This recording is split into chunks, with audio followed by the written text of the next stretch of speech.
Então eu queria que você abrisse sua Bíblia na segunda carta de Pedro, capítulo 3. Segunda carta de Pedro, capítulo 3, versículo 1. Nós vamos ler, e à medida que a gente lê, queridos, nós vamos, então, fazer o comentário daquilo que o Espírito Santo colocou em meu coração para transmitir para os irmãos nessa manhã. Eu intitulei essa mensagem como um estilo de vida maranata. Um estilo de vida maranata. Nós conhecemos a palavra maranata, inclusive essa palavra faz parte da minha história, porque todo carnaval eu ia para um acampamento em Campina Grande chamado Maranata. Então, essa palavra já faz parte da minha vida aí desde criança. Maranata é uma palavra aramaica. Na verdade a gente diz Maranata, mas a expressão mesmo é Maranatá, certo? Então essa expressão é uma expressão de clamor, é um pedido: vem Senhor, vem Senhor. É um desejo expresso nessa palavra. E às vezes a gente canta, Maranata, mas a gente não sabe exatamente o que isso significa. Ou a gente não sabe, irmãos, que está embutido nessa palavra uma vida, um estilo de vida. Então não adianta a gente cantar Maranata, falar Maranata, ou em português, vem Senhor, volta Jesus, volta logo, se nós não vivemos um estilo de vida que condiz com essa palavra. Porque às vezes nós estamos pedindo: vem Senhor Jesus, volta, mas a gente está vivendo um estilo de vida que é totalmente contrário. Que Jesus olha assim e diz: poxa, você está pedindo para eu voltar, mas eu não posso voltar se fosse depender desse seu estilo de vida. Se eu fosse depender da tua condição, da tua prática, a tua prática não condiz com o teu pedido. É como se eu pedisse para alguém ir na minha casa e eu não preparasse nada. Eu peço para alguém ir na minha casa e eu não digo o dia, eu não digo a hora. Eu não limpo a casa, eu não preparo uma comida diferente. Como que eu clamo para Jesus voltar se eu não me adequo com o estilo de vida Maranata? Então Maranata não é apenas uma palavra, Maranata é uma forma de se viver. E eu coloquei aqui algumas coisas antes da gente ler o texto. Esse estilo de vida inclui o quê? Oração, inclui jejum, adoração, evangelismo, santidade, intimidade com o Espírito Santo, intimidade com a palavra. Esse estilo de vida implica em uma noiva, uma igreja apaixonada, uma igreja que deseja o noivo, e uma noiva que foi adornada, embelezada. Então é uma noiva, a igreja que clama: vem Senhor Jesus. Mas a noiva está vivendo de acordo com o que está clamando. Eu pedi Cristiane em casamento. Nosso casamento é internacional, viu? Porque eu pedi Cristiane em casamento na Bolívia primeiro, em Santa Cruz de la Sierra. Olha que coisa chique. Santa Cruz de la Sierra. Depois voltamos, aí eu pedi ela em casamento novamente, aqui com a família, com os pais. Aí fomos para Brasília, voltamos já de mudança e marcamos a data. 24 de dezembro de 1995. Agora, eu me lembro que no sábado, nós casamos num domingo, 24 de dezembro em 95 caiu no domingo, então eu me lembro, sábado à noite. Eu estava com a pastora Cléo, claro, ela tinha que estar lá, Pastora Cléo, Neide e a irmã dela, Nilze, Neide é de Campina Grande, Nils de Caruaru, vieram. E eu estava lá onde hoje é a Fazenda Alvorada, Hotel Fazenda Alvorada. Foi lá que nós casamos. Não era hotel ainda, mas era um lugar muito agradável.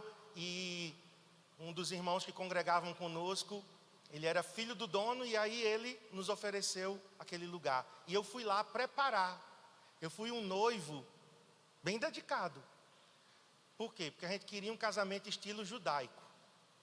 Então a gente queria uma cabana, né, que eu esqueci o nome agora da cabana, né, tinha um nomezinho. E para fazer a cabana tinha que cavar uns buracos para poder colocar, né, as estacas. Era uma tenda, né? Então eu fui um noivo muito dedicado, porque eu tive que ir lá, né, com aquela ferramenta que você abre e fecha, né, coloca no chão, e eu estava lá até tarde da noite. Eu estava fazendo a minha parte para que acontecesse, né, o casamento no outro dia, né, porque a gente não tinha dinheiro para pagar para alguém fazer por nós. Cristiane estava já a essas alturas, né, começando a se arrumar, porque o casamento era de manhã no domingo, então ela tinha que se preparar já desde o sábado, não podia ficar tudo para o domingo. E às 9h45 da manhã, Cristiane entra, né, por aquele jardim que a gente preparou, e tudo estava pronto, tudo estava preparado. Eu estava lá todo bonitão, paletó, nervoso, entrei com a mão no bolso, né? Cristiane também nervosa, o rosto dela fazia assim, ó. Mas tudo estava preparado, ela estava preparada, porque ela tinha investido tempo antes, teve que acordar naquele dia muito cedo. Então, se você vai casar de manhã, já se prepare, porque é muito bonito, mas tem que acordar muito cedo para poder se arrumar. E no dia anterior tinha caído uma porta na testa de Cristiane. E tinha feito um hematomazinho, né? Que a gente chama de galo. Eu não sei se você é da época de que galo se resolvia com uma faca. Minha gente, minha mãe era assim. Eu tinha um galo, ela dizia, vem cá. Aí pegava uma faca e começava a empurrar o galo. Gente, que loucura. Não, tem que baixar esse galo. Aí, Cristiane teve que passar maquiagem, gelo. Ela estava muito nervosa. Chorou. Ela foi lá de noite, né? E estava muito nervosa. Mas assim, por que eu estou falando disso? Porque ela se preparou. O casamento não aconteceria sem um preparo. O casamento não aconteceria se eu não tivesse feito a minha parte, se ela não tivesse feito a parte dela. Não basta apenas marcar uma data. Quem casou aqui sabe como é. Por isso que a gente só casa uma vez na vida, porque é muita tribulação antes de casar. É a grande tribulação, misericórdia. É tanto detalhe, é tanta coisa para resolver. É ou não é? Quem casou aqui? É ou não é? Gente, por isso que a gente só casa uma vez na vida. Olha, Cristiane estava uma pilha de nervos. Ela chegou lá, chorando. E eu muito paciente, né? Porque eu sou um homem muito paciente, né? Eu sou um poço de paciência, né? Eu vou entender essa mulher, porque ela está debaixo de pressão, é a véspera do casamento, né? Caiu uma porta na testa dela. A mala da lua de mel, quebraram uma garrafa de cachaça dentro da mala, que ela ia levar para por cima, né? Ou seja, foi muita tribulação. Mas assim, irmãos, a gente queria casar. Nós estávamos determinados que seria 24 de dezembro. Marcamos às 9, ela atrasou bem pouco, né? 9h45, o casamento estava começando. Para algumas noivas que eu já vi, 2 horas, 2 horas e meia, eu vou fazer igual a padre agora. Para cada minuto atrasado eu diminuo da cerimônia. Está aprovado? Mas vamos lá. Vamos ler o texto. Eu falei disso por conta de um preparo. Um estilo de vida que não somente clama pela volta, mas é um estilo de vida que prepara a volta. E vocês vão ver, queridos, o versículo que eu quero chegar, não apenas preparamos, mas apressamos. Eu não entendia muito isso. Apressar? Pois é. Há um estilo de vida que prepara, mas apressa.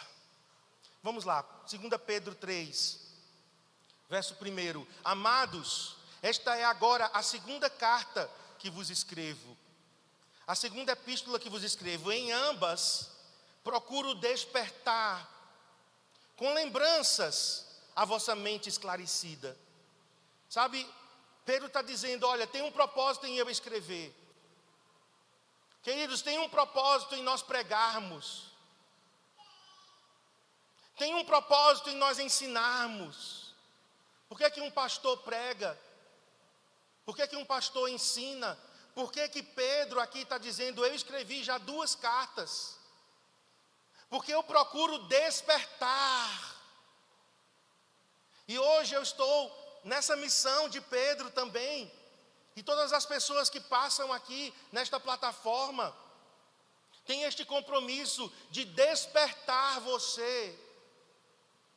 Despertar é acordar do sono. E ele diz com lembranças. Olha, irmãos, a maioria das coisas a gente já sabe. A maioria das coisas a gente já leu. Muita coisa a gente já aprendeu. Mas está faltando o quê? Praticar. Muita coisa que a gente fala aqui, você já ouviu. Mas Pedro está dizendo, eu preciso despertar com lembranças.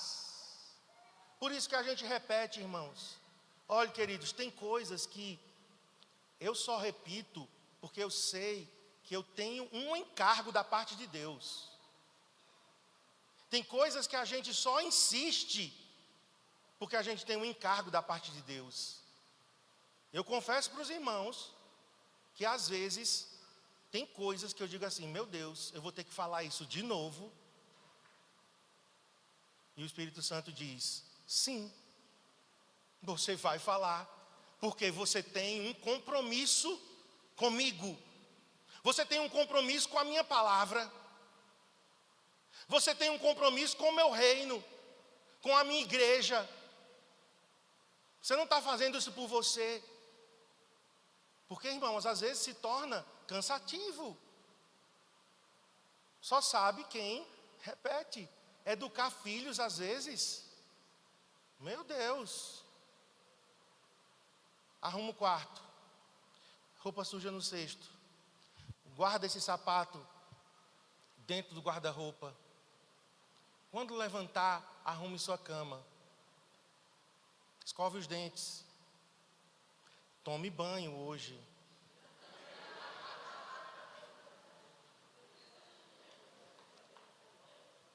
E a gente repete, repete, repete, repete e repete. E assim é.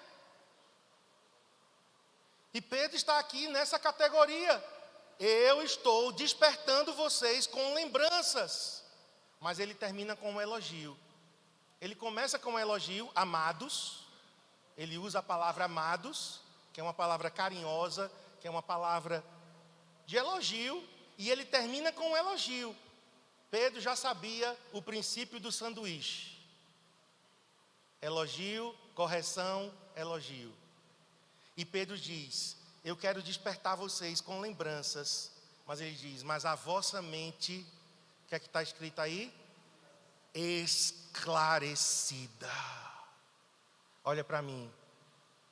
Desculpa a expressão, tá? Mas você não é um tapado espiritual. Você tem o Espírito Santo. Então a tua mente é esclarecida. Você pode não viver com um estilo de vida de mente esclarecida, aí é outra coisa. Mas quem tem o Espírito Santo, e a palavra esclarecida aqui é sincera. A palavra é eilikrines. Eilikrines é uma palavra composta de hélios, sol, crines, julgar. Julgado pelo sol, testado pela luz. Pedro está dizendo, olha, a mente de alguém nascido de novo é uma mente sincera. É uma mente que foi provada, é uma mente que foi testada. Nós temos o Espírito Santo, então Ele é o nosso mestre. Nós temos o Espírito Santo, Ele é o nosso professor. Tanto que João diz, não é necessário que ninguém vos ensine, porque vocês têm a unção do Santo. Já pensou? Então, qual é o meu papel, o de Cristiane, o dos ministros, dos convidados, ou os da casa, dos professores? Qual é o nosso papel? Lembrar.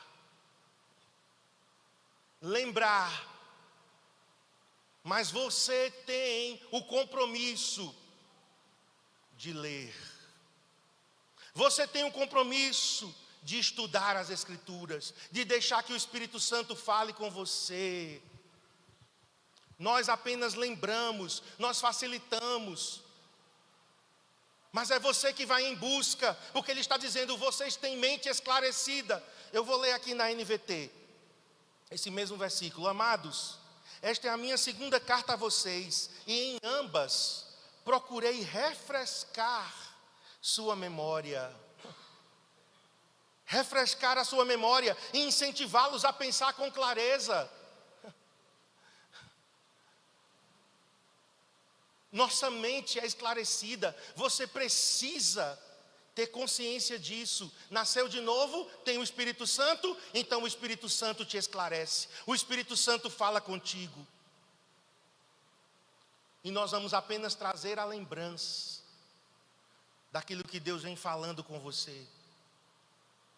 Então, Pedro começa esse capítulo, de uma forma muito carinhosa, mas é claro que ele está aqui dizendo, ei, eu preciso fazer a minha parte, e eu não vou me calar.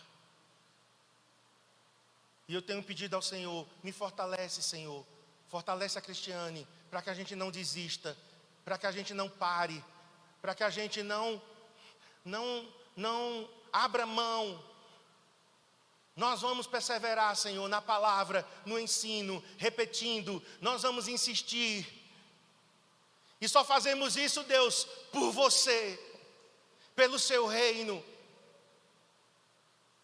Porque, queridos, eu poderia viver outro estilo de vida. Eu poderia ser um bom crente e não ser pastor. Mas há um chamado que queima em nosso coração. Então, quem tem chamado não consegue. Não consegue. Alguém me perguntou ontem, por que o Senhor decidiu, pastor, começar o CCA depois daqueles 2 anos de licença que vocês tiraram? Eu disse, porque eu não consegui ficar sem pastorear. E a pessoa me perguntou, e como foi ser itinerante por 2 anos? Eu disse, foi uma experiência boa, mas não era o nosso chamado. Nós queríamos pastorear, nós queríamos estar com pessoas, nós queríamos estar junto das pessoas, nós queríamos estar ensinando, nós queríamos estar pregando, nós queríamos estar repartindo aquilo que Deus tinha derramado em nossos corações. A gente não conseguiu ficar apenas como itinerantes. E é isso. Mas vamos prosseguir aqui. Pedro diz, eu quero trazer a memória de vocês, eu quero refrescá-los na memória, para que vocês pensem com clareza a respeito das palavras proferidas no passado, pelos santos profetas, e do mandamento de nosso Senhor e Salvador, que os apóstolos ensinaram a vocês. Irmãos, nós estamos aqui levando adiante um legado que começou com os profetas do Antigo Testamento, passou por Jesus que ele diz aqui o mandamento de nosso Senhor e Salvador, e agora ele diz, os apóstolos estão ensinando, que era ele apóstolo. E nós estamos agora 2000 anos depois dizendo o quê? Que continuamos repetindo as palavras dos santos profetas, do mandamento do nosso Senhor e Salvador Jesus Cristo, aquilo que os apóstolos ensinaram, nós continuamos a pregação da sua palavra. Então a gente não está inventando nada da nossa cabeça, nós não estamos, irmãos, criando algo novo. Tem muita gente querendo criar algo novo, uma novidade. Infelizmente a gente às vezes só quer viver de novidade. Mas, irmãos, são os fundamentos eternos, são princípios eternos. Os profetas pregaram, profetizaram, deram a vida. Jesus veio e trouxe o seu mandamento, deu a sua vida. Os apóstolos vieram, ensinaram, deram a sua vida, pois agora é a nossa vez. Eu me comprometi com Deus de que eu darei a minha vida por sua palavra, eu darei a minha vida pela sua causa. Então nós não estamos aqui fazendo nada do zero, reinventando a roda, não. Nós estamos aqui de geração em geração, passando um legado. É a minha responsabilidade agora derramar sobre primeiro os meus filhos, porque Deus, quando falou com Abraão, ele disse, eu te levantei, eu te constituí, para primeiro tu colocar em ordem a tua casa e as gerações futuras. Então o nosso compromisso primeiro é com Adriel e com Abner. Vamos derramar neles tudo o que recebemos, mas só que não vai parar neles. Agora Deus nos deu, filhos espirituais, pois derramaremos em vocês. Se você quiser viver uma vida super acomodada, fria e indiferente, eu serei um aguilhão na tua consciência. Eu serei um porta-voz de Deus. Eu terei o compromisso de trazer à tua memória as verdades. Estou fazendo isso, sabe por quê? Primeiro porque eu amo Jesus, amo sua palavra, mas também porque te amo. E não quero que você viva uma vida abaixo do que Deus tem para você. Então nós vamos fazer, porque a palavra não veio conosco, a palavra já veio de séculos e séculos e séculos e séculos, milênios na verdade, atrás, e passando de geração em geração. Esse é um compromisso que nós temos, irmãos. Mas vamos ver aqui o que Pedro diz. Eu vou ler agora uma sequência, tá? Antes de tudo, então ele dá aqui como se fosse um parêntese. Ele diz, não, mas primeiro é o seguinte: nos últimos dias surgirão escarnecedores, zombando e seguindo suas próprias paixões. Esses zombadores dirão, o que houve com a promessa da sua vinda? Desde que os antepassados morreram, tudo continua como desde o princípio da criação. Mas esses zombadores, deliberadamente, se esquecem de que há muito tempo, pela palavra de Deus, existem céus e terra, e esta foi formada da água e pela palavra. E pela água, o mundo daquele tempo foi submerso e destruído. Pedro está dizendo, olha, eu vou ensinar, sabe por quê? Porque os falsos mestres estão aí. Os zombadores estão aí, aqueles que estão colocando em dúvida a palavra. Os falsos mestres são os de dentro do universo cristão. Falso mestre não são os de fora. As pessoas às vezes ficam espantadas com o que as pessoas lá fora, que não têm temor a Deus, estão dizendo, mas elas não têm temor a Deus, elas não têm conhecimento da palavra. O pior são os falsos mestres,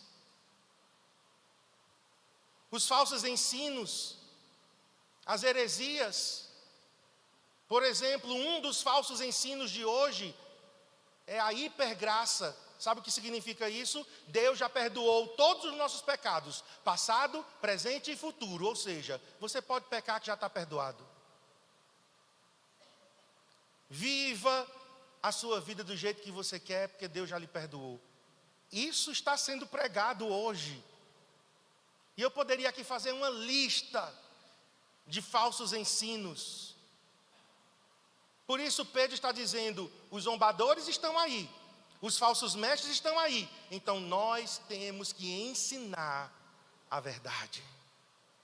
Um compromisso com a palavra de Deus, que eu sei que daqui a pouco vai custar a minha vida. Eu estou muito consciente disso. Até agora, a única coisa que a gente atrai é haters, né? Que são pessoas com raiva, com ódio, que às vezes fazem um comentário lá, numa postagem sua. Mas já está começando a perseguição. Pessoas já estão sendo presas no nosso país, porque estão sendo acusadas de discurso de ódio religioso. Então já está começando. Mas eu estou preparado, porque eu sei que haverá um momento que eu terei que dar a minha vida por esta palavra. E o Senhor vai nos dar a graça até lá, claro. E no momento certo, Ele nos dará a graça para viver aquele momento. Então, eu nem vou me antecipar. Eu não preciso sofrer por antecedência. Mas eu preciso estar preparado. Hoje, o que é que eu tenho que fazer? Ensinar a verdade. Os zombadores sempre existiram. E eles seguem seus próprios desejos, suas paixões. E eles questionam, irmãos. Então nós temos escárnio, zombaria, gente que vive para satisfazer sua própria vontade, falsos pastores, falsos mestres, falsos apóstolos, falsos ministros. É alguém que vive para satisfazer o seu ego. E eles começam a colocar em dúvida o cumprimento da palavra. Onde está a promessa da sua vinda? É gente que diz assim, desde que eu nasci, já se falava sobre isso. Minha avó já falava sobre isso. E até hoje não se cumpriu. Começam a colocar em dúvida o cumprimento da palavra. E se esquecem do que Deus fez na história. Pedro está dizendo aqui, olha, o mundo, os céus e terra existem pela palavra de Deus. Foram formados da água pela água e foram destruídos pela água no dilúvio. O que Pedro está dizendo, irmãos? Que Deus é um Deus que intervém na história. Nós não servimos a um Deus indiferente. Nós não servimos a um Deus que está no trono sem querer saber de nada. Uma vez eu conversando com meu pai, ele disse isso. Deus está no trono, ele acredita em Deus. Meu pai não é ateu, conhece a Bíblia. Aí disse assim, Deus está no trono, ele está mais preocupado com as estrelas, as galáxias, os planetas. Deus não vai se preocupar com esse planeta michuruca chamado Terra, com esse povinho que vive aqui. Deus não está incomodado com isso não, menino. E esse argumento é um argumento muito em voga hoje. O que é isso? Deus existe, mas Deus não interfere. Deus não intervém na nossa vida. Deus não se importa com a nossa vida. Esse é um pensamento deísta. Deus existe, mas não é um Deus pessoal. Ei, Pedro está dizendo aqui, o Deus a quem servimos é um Deus pessoal. Ele intervém na história, não só na história do universo e da terra, ele intervém na nossa história. Amém? Além de Deus ter criado, Deus chegou uma hora e disse, vou destruir tudo com água. E destruiu. É isso que Pedro está dizendo. Nós temos um Deus que se importa com a nossa vida. Você pode até estar vivendo indiferente para Ele, mas Ele está nos observando. Deus é um Deus que se importa com a nossa vida. Dores, necessidades, problemas. Nós temos um Deus lá em cima sentado no trono do universo transcendente, mas nós temos um Deus perto, um Deus Emanuel, um Deus imanente. Nós temos um Deus agora que habita em nós através do Espírito Santo. Olha que privilégio. Então, Pedro está dizendo aqui, Deus é um Deus que fez coisas na história. Agora vamos para o verso 7. Pela mesma palavra, os céus e a terra, que agora existem, estão reservados para o fogo, guardados para o dia do juízo e para a destruição dos ímpios. Ei, o Deus que agiu no passado é o mesmo Deus que agirá. O mundo não será mais destruído pela água. Não é? Deus fez a aliança com Noé, colocou o arco-íris, que se apropriaram aí do arco-íris. Deixa eu te dizer, arco-íris é nosso. Um arco-íris é o símbolo da aliança de Deus, dizendo, não destruirei mais a terra com água. Mas agora a terra será purificada e destruída com fogo. Vai ser diferente. Pedro está aqui dizendo, Deus não continuará aparentemente, né? Que ele nunca esteve parado. Mas para esses zombadores, Deus estava de braços cruzados. E Pedro está dizendo, nós temos um Deus que há de agir. Aqui ele diz, no dia do juízo. Olha para mim, irmãos. Haverá um dia. A Bíblia chama de juízo final. Onde todos comparecerão diante do Senhor. Nós não, porque nós já teremos comparecido no tribunal de Cristo. É uma outra instância, é um outro momento para os crentes. Os crentes não comparecerão no juízo final. Porque o juízo final é quando Deus passará diante da humanidade toda. E Deus irá dizer por que a humanidade merece a condenação eterna. Deus é tão justo que Ele não só condena, Ele explica por que condena. O nome disso é juízo final. Então Pedro, resumindo aqui, ele está dizendo, olha, tem essa certeza, se está escrito, vai se cumprir. Agora, irmãos, eu quero avançar um pouco mais. No verso 8, Pedro dá um argumento combatendo as pessoas que hoje colocam em dúvida a palavra de Deus. As pessoas que acham que a palavra de Deus não se cumprirá, que é um conto de fadas. Pedro refuta primeiro dizendo, mas há uma coisa, amados, que vocês não devem esquecer, que para o Senhor um dia é como 1000 anos, e 1000 anos como um dia. O tempo, coloca aí o primeiro argumento, e eu quero aplicar isso às nossas vidas. O tempo de Deus não é contado como nosso. Talvez você está ansioso, preocupado, porque você está achando que Deus conta o tempo do mesmo jeito que a gente conta. A gente conta com relógio, agora com celular, no computador está lá o horário. O nome desse tempo é Cronos, mas Deus não é limitado ao tempo Cronos. Um dia para o Senhor é como 1000 anos e 1000 anos como um dia. Para Deus, Jesus morreu, sabe quando? Anteontem. Se formos calcular dessa forma que Pedro está dizendo, se 2000 anos equivalem a 2 dias, então é como se Jesus tivesse morrido ontem, anteontem. Então, o que é que eu quero te desafiar? A você sintonizar, sincronizar os teus passos, não no tempo Cronos, mas no tempo Kairos. Porque Kairos é uma palavra grega também para tempo, mas é um tempo oportuno. Deus trabalha com tempos oportunos e não com Kairos. Pastor, traduza isso. Traduzo. Um adolescente de 13 anos pode viver, ter mais experiência do que alguém de 60, de 70.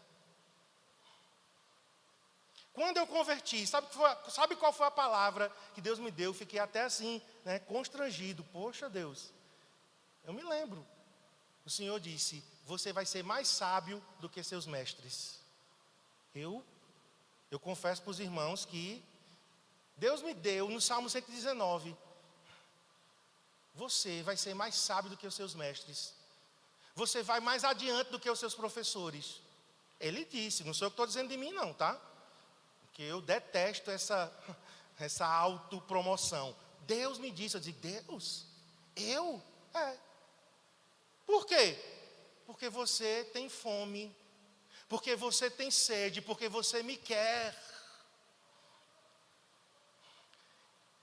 E a gente às vezes fica se comparando, eu já fiz muito isso. Senhor, eu tenho 37 anos de convertido.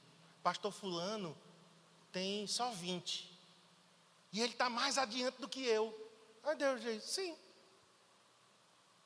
Porque não é tempo de conversão. Não é tempo cronos. Irmãos, minha mãe, ela converteu com 15 anos. E minha mãe, ela passou mais de 50 anos sem ser batizada com o Espírito Santo. Porque ela foi ensinada de uma forma errada. Ela foi ensinada que ela tinha que merecer o batismo com o Espírito Santo. Ela passou 50 anos da vida dela, até que um dia eu disse, minha mãe, a senhora pode ser batizada com o Espírito Santo agora. E aquela verdade libertou. 50 anos. Então o tempo de Deus não é contado como nosso, queridos. O tempo de Deus é kairós, é um tempo de oportunidade. É um momento específico. E aí? Como é que tu estás contando a tua vida? Porque o Salmo 90 diz, ensina-nos a contar os nossos dias, de maneira que alcancemos corações sábios. Nós estamos no último dia do primeiro semestre de 2024. Metade desse ano, tchau. Amanhã, 1º de julho. Se não me engano, ou é amanhã ou é dia 2 de julho, que nós estamos exatamente na metade, né? Ou é dia 3, porque esse ano foi bissexto. 182 dias e meio. Dá 365. Como nós tivemos 366, 183 dias. Estamos agora nessa marca, eu acho que nos aproximando dela. Sim. E aí? E as promessas que tu fizesse aqui, dia 31 de dezembro? Para Deus, para você mesmo que ia emagrecer, que ia para a academia. Eu não prometi, viu? Eu não prometi nada nesse respeito. Então eu não estou devendo. Dessa daí eu não tenho culpa nenhuma. Mas já se passaram 6 meses. Esse é o Cronos. Mas você sabia que em um dia, em um culto, em 1 hora, nesses próximos, ainda preciso de vocês mais alguns minutos, tá? Quem me dá aqui mais 5 minutos? 5, 10, 15, 20. Não, 20 já é o bastante. Obrigado pelos outros que levantaram a mão, mas já foi suficiente. Pelos próximos minutos, tua vida pode mudar com uma decisão. Por quê? Porque é Cronos? Não, porque é Kairos. Você se apropriou de um momento. Não, esse é o momento. Esse é o momento que eu decido. Esse é o momento que eu assumo um compromisso com Deus. Esse é o momento que eu me entrego. Aí, um dia para o Senhor é como 1000 anos. 1000 anos é como um dia. Amém, irmãos? Uma decisão pode mudar os últimos 6 meses, os últimos 6 anos, os últimos 60 anos. Uma decisão. As pessoas não entendem isso, né? Ah, Jesus perdoa aquele ladrão no último momento. Assim é muito fácil. Eu já vi gente dizendo isso, né? Assim é bom demais. O cara erra, peca, aí chega na cruz e diz, Senhor, tem misericórdia de mim, Jesus. Hoje mesmo estarás comigo no paraíso. Como é que a gente entende isso? É no Cronos? Não, é no Kairos. Porque aquele momento foi o momento da oportunidade de Deus. Porque o dia de Deus se chama hoje. E o ladrão se agarrou e Jesus disse, estás perdoado, vais comigo para o céu. O outro não se apropriou. A parábola, né, dos trabalhadores. Teve gente que chegou 6 da manhã E teve gente que chegou na 1/10 hora, que seria 5 da tarde. Uns chegaram na primeira hora, outros chegaram na última hora. Quando o Senhor, o dono, da colheita, foi pagar, pagou igual. Aí os que chegaram cedinho, a gente chegou aqui cedo, trabalhou o dia todo, esses chegaram faltando 1 hora para terminar, e o Senhor deu a mesma quantia. O Senhor disse: eu cumpri com você o que eu tinha acertado, cumpriu. Pronto, agora o dinheiro é meu. Se eu quiser dar a mesma coisa a quem chegou de última hora, eu não posso não, é? O dinheiro é meu. Ali, na verdade, Jesus diz que não é apenas a questão da generosidade do Pai, certo? Mas o que Jesus está dizendo é que aqueles que chegaram na 11ª hora, aproveitaram a oportunidade. Amém, queridos? Mas vamos continuar aqui. Por que o Senhor não voltou ainda? Aí é o segundo argumento de Pedro. Porque a aparente demora, coloca aí para mim o segundo argumento. A aparente demora, na verdade não é demora, é misericórdia, é longanimidade. É Deus dando chances à humanidade para se arrepender. Jesus já poderia ter voltado? Claro. Mas o verso 9 diz: o Senhor não retarda, o Senhor não está demorando a sua promessa. Ainda que alguns a julguem demorada, estão julgando demorada porque estão medindo Deus pelo tempo humano. Pelo contrário, Deus é paciente com vocês. Querido, querida, Deus já poderia ter agido. Sabe por que Ele não fez ainda? Porque Ele está esperando que você se converta. Ele é paciente com vocês. Aqui Pedro está falando da salvação, não querendo que ninguém pereça, mas que todos cheguem ao arrependimento. Mas eu acredito que isso também se aplica a nós. Sabe, muitas vezes a demora de Deus, e a gente se aproveita da demora de Deus. A gente se aproveita. Mas a demora de Deus é Deus nos dando chances. É Deus insistindo, é Deus sendo paciente. Irmãos, não vamos nos aproveitar da paciência de Deus. Não vamos, queridos. E até... Porque muitos já fizeram isso, sabe o que aconteceu? Morreram. Eles foram, insistiram, eles morreram, e quando morre, acabou. Não temos uma segunda chance. Depois da morte segue-se o juízo. Então, irmãos, a demora, a aparente demora do Senhor é longanimidade. O nosso Deus é muito paciente. O nosso Deus é muito longânimo. Às vezes eu falo com Deus, Senhor, se eu fosse o Senhor, eu não teria essa paciência comigo mesmo. Aí o Senhor ri para mim e diz: por isso que você não sou eu. Agradeça. Senhor, como o Senhor é paciente. Mas nós não podemos, queridos, nos aproveitar, usar a graça de Deus em vão.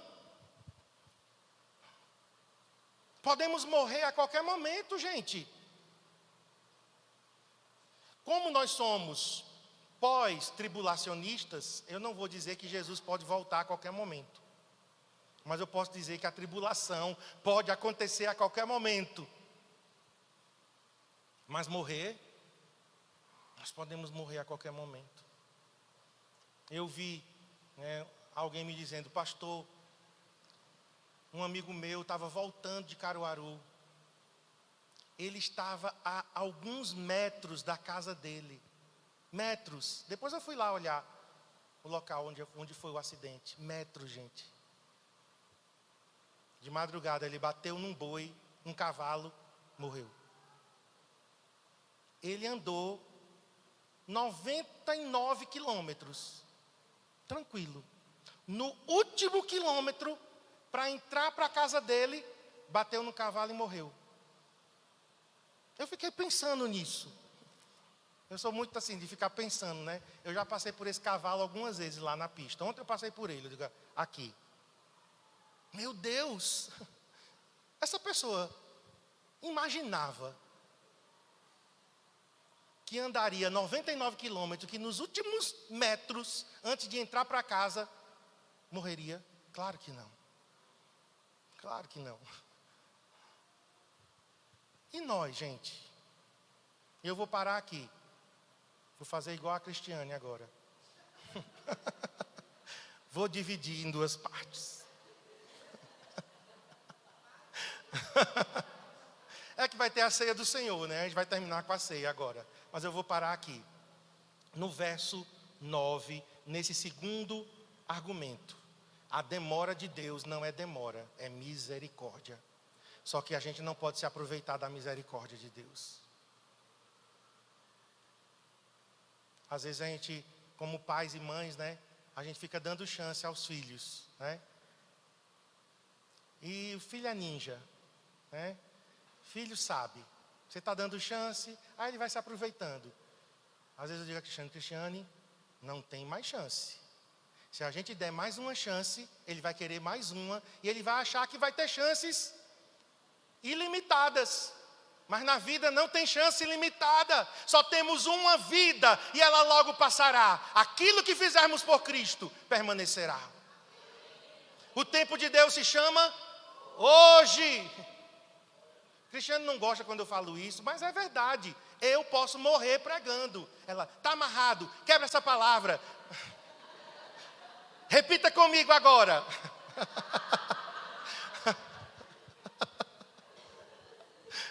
Eu amo essa mulher, eu homenageei ela, eu honrei ela no meu podcast. Não foi lindo o que eu falei lá?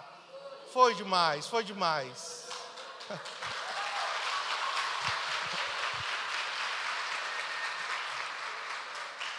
Mas eu vou falar, ela não gosta, ela não concorda. Às vezes eu falo umas coisas assim, mas tu estás achando que vai morrer, é? Cristiano, eu não estou achando nada. Eu não estou achando nada, eu só tenho que ser um homem prevenido. Eu tenho que deixar minhas senhas, né? Não é, gente? Meu Deus do céu.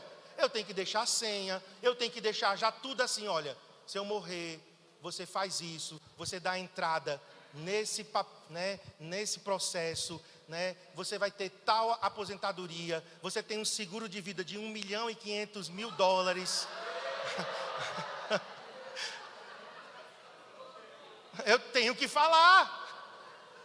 Eu não estou querendo morrer, certo? Eu não estou querendo morrer, mas eu tenho que falar. Toda vez que eu entro no avião, que está decolando, o momento da decolagem para mim é o mais emocionante, mas quando aquele negócio está pegando velocidade e subindo, eu digo, e se for hoje? Às vezes Cristiane está do meu lado. Eu digo, meu Deus do céu, e se for nós dois? Eu deixei meus filhos preparados, eu deixei tudo ajustado, porque tem gente que quando morre é um caos. Nem dinheiro para enterrar tem. E enterrar é caro, viu? Faça um plano funerário. Porque é uma agonia tão grande, aí tu vai querer ser enterrado no caixão da prefeitura, aquele roxo, que se o defunto for pesado, o fundo cai. Não, irmãos. Então, para encerrar, só temos uma vida. Não sabemos o amanhã, não sabemos os minutos seguintes, as horas seguintes. Então o tempo é hoje. O tempo de Deus não é contado como o nosso. Então, por favor, reage. Por favor, organiza a tua vida. Se organize. Se organize.